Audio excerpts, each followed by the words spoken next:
And Senator Martin Conway. Gomorrah Alaska Hirlock and Tafash Rohan Harris at Chuck again. And I'd like to thank Minister Perry for coming in and taking this adjournment. I'm sure he's doing it on behalf of Minister Shatter. Many of you will be aware of the very distressing case in Mulligan, County Clare, where an elderly farmer was robbed in his own house. On multiple occasions. He was robbed, I think on the second occasion, he became so fearful of staying in his house that he opted to cycle 8 hours into Ennis, check himself into St. Joseph's Nursing Home in Ennis, and hasn't returned to his home since.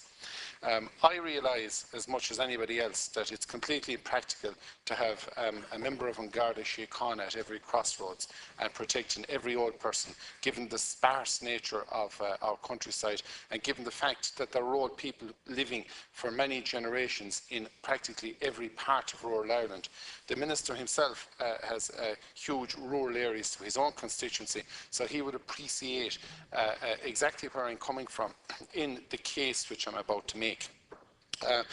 For many, many years, thousands of volunteers throughout this country have engaged in community alert, neighbourhood watch, and indeed the government has made resources available over many years to provide mobile alarm systems and panic buttons to old people.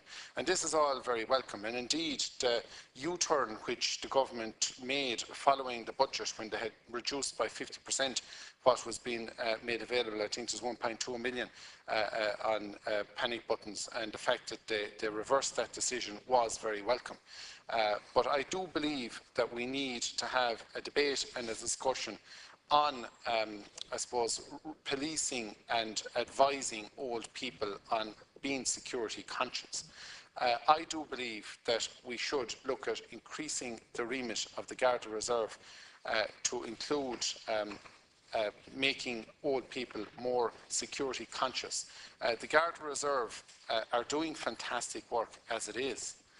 But I do believe that there is a role where they can support the community volunteers throughout Ireland who are endeavouring to make old people feel safe in their homes.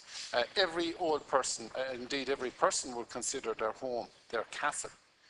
But it's not their castle if they don't feel safe. So we as a government have scarce resources. We're trying to channel them as best we can.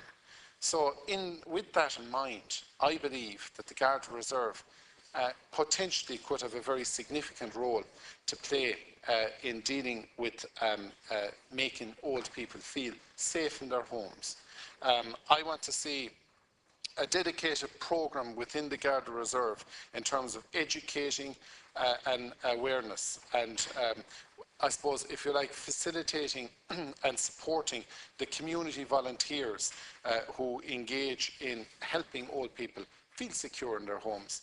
We have a responsibility to generations who have made this country what it is. And what happened in West Clare is a disgrace. What happened in Donegal late last year is also a disgrace. So we're not going to be able to put police people in every corner.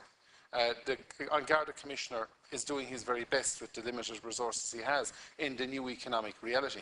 So therefore, I think that we need to have a debate on the Garda Reserve and to see how best we can utilise their resources in areas where they're needed most. And I think advising old people to be safe and how to be safe in their homes is an area that warrants a greater activity with the Garda Reserve.